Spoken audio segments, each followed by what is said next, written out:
He was driving home from dinner at his daughter's house. He wasn't sad exactly. The evening had been fine.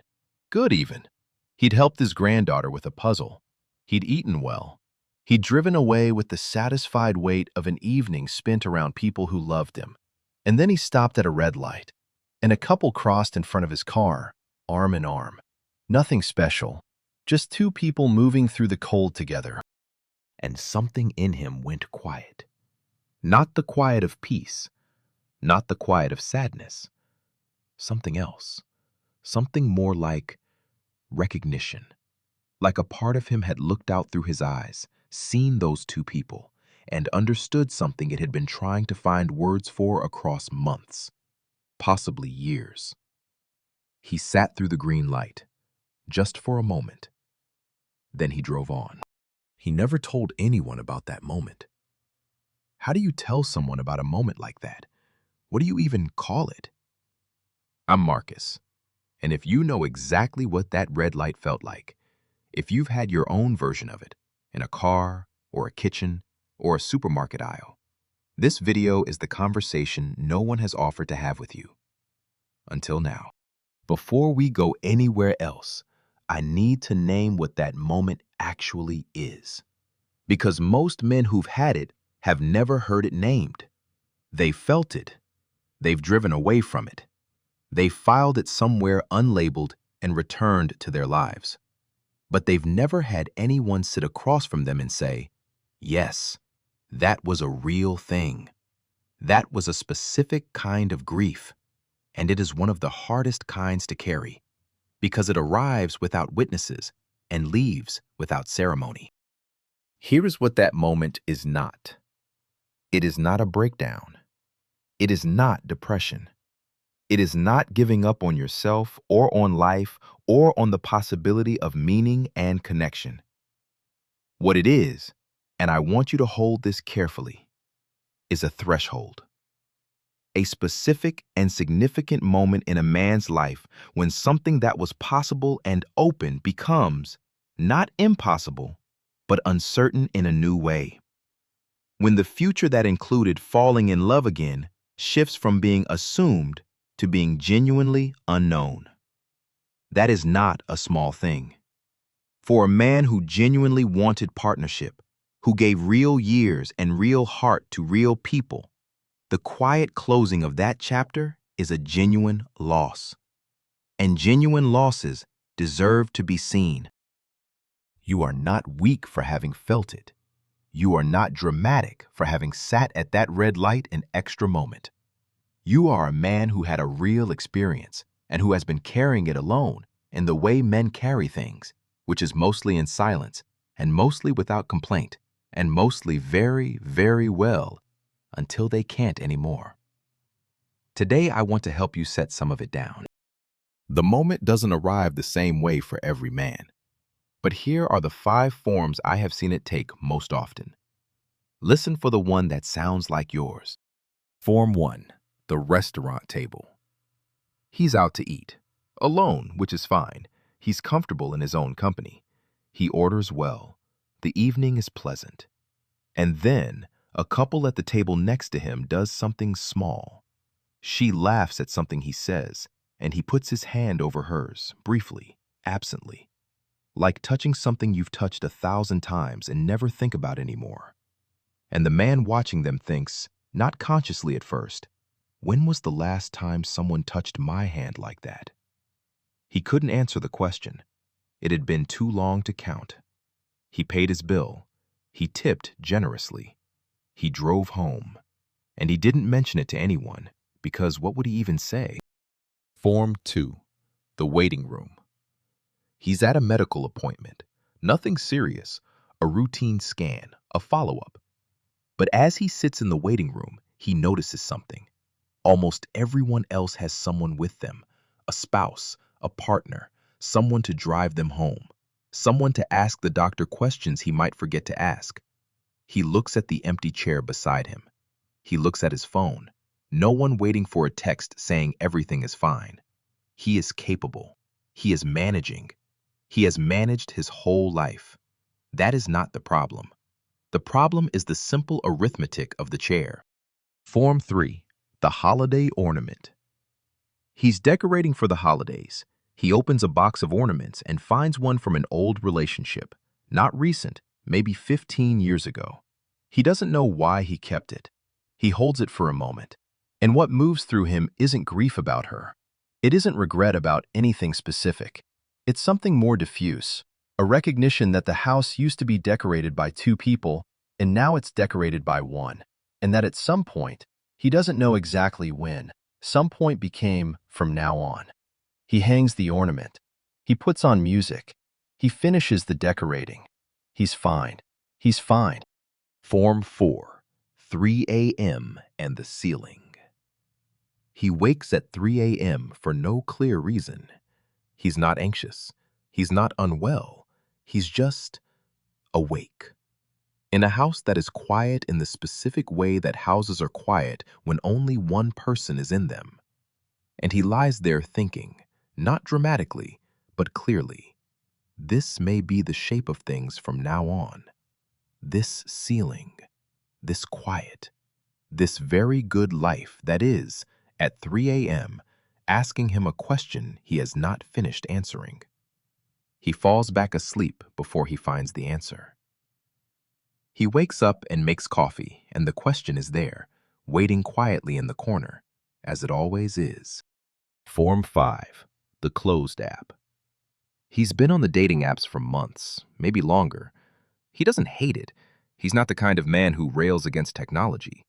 He's made an effort. Good photos, an honest profile that says something real about who he is. And one evening he opens the app, looks at a new match, starts to compose a message, and then closes it. Not in frustration, not in bitterness, in a quiet, specific exhaustion that is different from tired.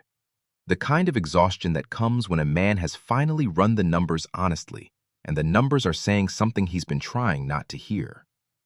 He puts the phone down. He makes tea. He watches something on television. The app stays closed. He doesn't know yet if he'll open it again. 5 different moments. One underlying experience. The quiet recognition that a chapter of life, the chapter where romantic love was still an open question, may be ending. Not with drama, not with a clear date, just ending, the way light ends at the edge of an afternoon. You don't see the moment it stops. You just notice, eventually, that it has. If you recognized yourself in one of those 5, if you had a moment in a car, or a kitchen, or a hospital waiting room, or at 3 a.m., then I want you to stay with me through what comes next. Because what I want to give you is not a strategy. It is not a framework for getting back out there, or a reason to stop trying, or a motivational reframe. What I want to give you is an honest account of what that moment actually is, and why the men who carry it in silence are carrying something heavier than they need to. I want to help you understand something about why this particular moment is so difficult to process, even for men who are, by every other measure, exceptionally good at handling hard things. There are 4 reasons this grief is harder than most. Reason 1. It has no ceremony. When someone dies, there is a funeral. People gather. The grief is witnessed and therefore in some way held. When a marriage ends, there is a divorce, a legal process, a date, something to point to. Even job loss has a narrative. I was let go. I am rebuilding. People understand. But the slow closing of romantic possibility in a man's 50s and 60s has none of these. There is no ceremony, no date. No one gathers. No one says, this was real. This is a loss. We see you in it. It arrives in ordinary moments and departs with ordinary moments. It asks for nothing and receives nothing. And because it is never witnessed, it is never fully acknowledged, not by the man himself, not by anyone around him. Grief without ceremony does not disappear, it goes underground. And underground grief shapes things, moods, choices, a certain flatness that a man can't quite account for without ever being resolved. Reason 2. The culture stopped telling his story. We have a cultural story for young love. We have a story for middle-age reconnection, the divorced man finding himself again, the rom-com second act. But after 60, after 65, the cultural story for older men in love essentially ends. The films don't center it. The books don't focus on it. The social narrative of a man's romantic life has a quiet, unmarked stopping point somewhere around retirement age. Without a cultural story, a man has no mirror.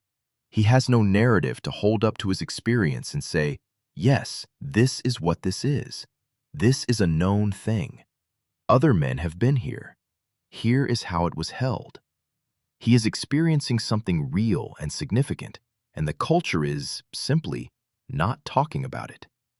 As if it isn't happening. As if men past a certain age don't grieve romantic possibility with the same depth and humanity as anyone else.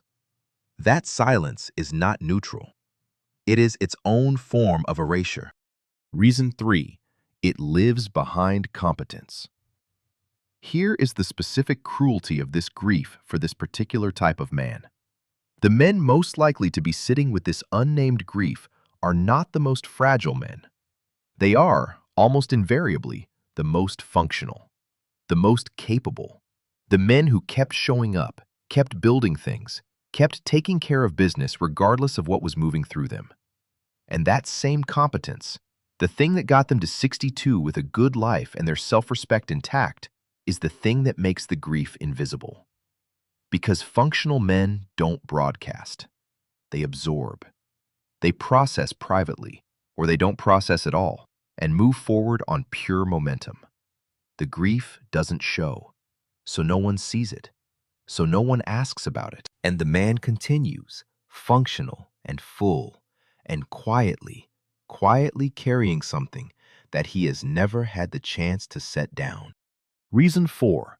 It is a grief for a possible self. This is the one most rarely articulated, and it may be the deepest. When a man in his 60s begins to feel the door closing, he is not primarily grieving a person. He may have had relationships that ended, yes. He may be post-divorce. He may have lost a partner. Those are specific griefs, and they are real. But the grief of the moment, the red light grief, the 3 a.m. grief, is something different. It is grief for a version of himself that may not exist. The version who was seen, known, loved specifically and daily by another person who chose him freely and kept choosing him. That is not a person lost. That is a possible self. A version of him that might have existed, might still exist, or might never exist, that is becoming uncertain in a new way. We know how to grieve people. We have almost no tools for grieving possible selves. And so this specific loss stays unnamed, underground, and invisible, carried in the body rather than held in the mind, expressed in restlessness rather than resolved in ceremony. The grief wasn't loud. That's why it was so hard to find. Loud grief has witnesses. Quiet grief has to carry itself. Then, a single warm chord. The sound of something being seen.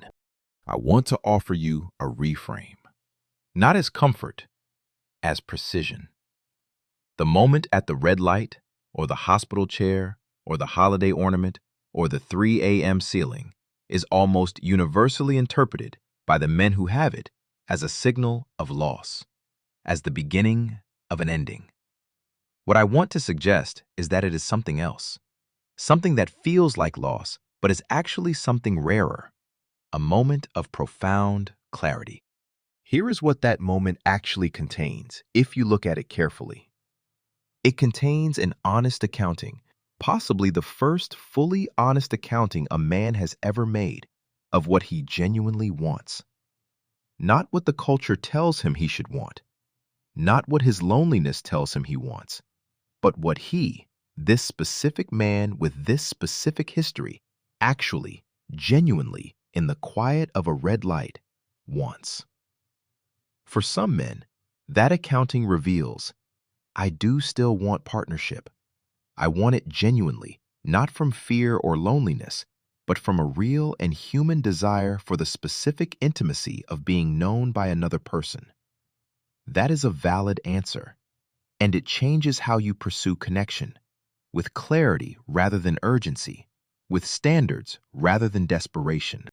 For other men, the accounting reveals, what I wanted was to be that version of myself, chosen, known, and I have carried that wanting long past the point where it was serving me, and releasing it, not in bitterness, not in defeat, but in honesty, would free something in me that has been waiting to be freed. That is also a valid answer, and it leads somewhere, not nowhere, but somewhere that requires a different kind of building, the building of a life that is genuinely complete in itself, not a second best, not a consolation, a different architecture entirely. It was the first page written entirely in your own handwriting. The moment was not a door slamming shut. The moment was you, for the first time in years, seeing the door clearly enough to choose what to do about it. That is not grief. That is sovereignty emerging. Let me give you 4 ways to carry this more honestly. Not to fix it, not to resolve it into a strategy, but to stop carrying it alone in the way that gradually adds weight rather than releasing it. Move 1. Name it, even just to yourself. The grief underground is not less real than the grief in the open. It is just less held. And unheld grief becomes something else over time. A chronic low-grade weight, a flatness, a subtle cynicism that a man can't fully account for. You don't have to tell anyone about the red light moment. You don't have to bring it to a therapist or announce it to your friends. But you do need to say it to yourself, clearly. I had that moment. It was real. What I felt was a genuine loss, not of a person, but of an open future. And I am allowed to acknowledge that without needing to do anything about it immediately. Action. Not a to-do. But tonight, or this week, find 10 minutes alone and tell yourself, out loud if you can, what the moment was, where you were, what you saw, what moved through you. Name it. Give it a date. Give it its due. Then, not to bury it, but to acknowledge it, let it be what it is. A real thing that happened to a real man in a real life. Not a failure, an experience. Move 2. Separate the grief from the decision. One of the most common mistakes a man makes in the aftermath of this moment, he lets the grief make the decision for him. Either he rushes back into dating from the urgency of what he felt, driven not by genuine desire, but by the fear of the doors closing, or he closes himself off entirely, interpreting the grief as confirmation that it's over, using the pain as permission to stop reaching. Both of these are the grief deciding. Neither of them is you deciding. The grief is real. The decision about what to do next is separate, and you are only ready to make the decision when the grief has been acknowledged enough that it is no longer the loudest voice in the room. Action. If you are currently making dating decisions, whether to try, whether to stop, whether to change your approach, pause long enough to ask, am I deciding from genuine clarity, or am I deciding from the residue of the moment? Honest answer only. No right or wrong, just whose voice is making this choice. Move 3. Let the moment upgrade your standard. Here is something I have seen happen in men who process this honestly. The moment doesn't diminish their desire for connection. It clarifies it. Before the moment, a man may have been dating with a certain unfocused energy, going through the motions of apps and setups and trying without a very precise sense of what he was actually trying for. The moment forces precision. It demands that he answer, seriously, what would actually make the remaining time worth sharing. For most men, The honest answer is simpler and more specific than the general desire to find someone. It's companionship with intellectual substance, ease without performance, someone who genuinely finds him interesting rather than someone he has to persuade, a presence that adds to his life rather than complicating it into obligation. Those specifics, born from the moment's honesty, are worth pursuing. The general, urgent, fear-driven search is not. Action. Write down, specifically, what you are actually looking for now that the moment has done its work. Not a checklist of features. What quality of experience? What quality of presence? If you had it, what would your life feel like differently? That description is your navigation instrument. Everything else is noise. Move 4. Build your life as if it doesn't depend on the answer. This is the one that requires the most from you, and the one that returns the most. The question of whether you will never get a girlfriend again, or whether you will, and when, and with whom, is genuinely open. Nobody knows. Not you, not any algorithm, not any coach or video or framework. What is not open is this: the quality of your life between now and the answer. That is entirely, completely, sovereignly yours to determine. The man who builds his life fully without waiting for the answer is not giving up on connection. He is doing something more intelligent. He is making himself genuinely worth being with, not performing it, living it. And he is also, and this matters enormously, making his own life worth living regardless of how the question resolves. That is not consolation. That is the only answer worth giving to an uncertain future. There is something I want to leave you with before you go. Not a fact, not a framework, something more like a truth I've come to believe about the specific men who end up watching a video like this one. The men who found themselves at that red light, in that hospital chair, holding that ornament, staring at that ceiling, are not men who failed at love. They are men who took love seriously enough to be genuinely moved by its absence. That is not nothing. That is, in fact, rare. Most people move through their lives without ever sitting still long enough at a red light to feel what he felt. They fill the quiet before it can ask them anything. They keep moving so the question never quite lands. The man who stopped, even for a moment, and actually felt the weight of what he was carrying, that man is paying attention to his own life. That man is honest with himself in a way that most people never manage. That kind of honesty is the beginning of every good chapter that has ever been written. There are thousands of men right now, at 57, 61, 65, 68, who had that exact moment. In a car, in a kitchen, at a window, at a hospital, at 3 a.m. And every single one of them went on with his day afterwards. And every single one of them has been carrying it alone since. You are not the only one. And now, for the first time, you have a name for what you've been carrying. I want to ask you one question, not for my numbers, for the man at 63 who will find this video at midnight and need to know that what happened to him in an ordinary moment in an ordinary life was witnessed. Tell me where you were when that moment arrived.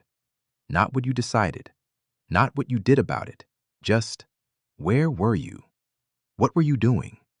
What did you see? Write it below, because naming it out loud, even in a comment, even anonymously, is a small ceremony for a grief that never had one. And because somewhere in these comments, another man is reading, and your 2 sentences will be the first time he has ever felt that what he carries is real. If this conversation reached something in you that you've been trying to find words for, consider subscribing. Not because we need the count, because this community is built for men who are willing to sit at the red light long enough to actually feel it. You've proven you're one of them. This is Sovereign Male Dynamics, where the unnamed things finally get their names. and where men who carry weight in silence discover they don't have to. I'll see you in the next blueprint.